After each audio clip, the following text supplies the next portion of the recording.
স্ত্রীকে শ্বাসরোধ করে খুন করে মাটিতে পুঁতে দেওয়ার অভিযোগ উঠল স্বামীর বিরুদ্ধে। মঙ্গলবার রাতে ঘটনাটি ঘটেছে বাগনান থানার রামচন্দ্রপুর এলাকায়। পুলিশ সূত্রে জানা গেছে, মৃত গৃহবধূর নাম নার্গিস পারভিন, বাড়ি বাগনানের খাজুরনান গ্রামে। ঘটনায় বাগনান থানার পুলিশ অভিযুক্ত আজাদ খানকে গ্রেপ্তার করেছে। ধৃতকে বুধবার উলুবেড়িয়া আদালতে তোলা হলে বিচারক তাকে 7 দিনের পুলিশি হেফাজতে নির্দেশ দেন। পুলিশ ও স্থানীয় সূত্রে জানা গেছে, বছর 8 আগে নার্গিসের সঙ্গে বাগনানের রবিভাগ এলাকায় এক যুবকের বিয়ে হয়। তাদের একটি সন্তান আছে। যদিও পরবর্তী সময়ে দুজনের ডিভোর্স হয়ে যাওয়ার পর মাস 4 আগে নার্গিসের সঙ্গে খাজুরনান গ্রামের বাসিন্দা আজাদ খানের রেজিস্ট্রি হয়ে বিয়ে হয়।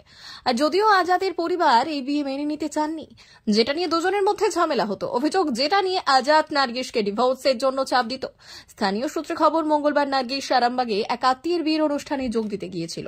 দুপুরে আজাদ নার্গিসকে দেখা করার জন্য ফোন করে ডাকে। পরে নার্গিস আসলে রাতে রামচন্দ্রপুরে নিয়ে গিয়ে তাকে মারধর করে শ্বাসরোধ করে খুন করে দেহ মাটিতে পুঁতে দেয়।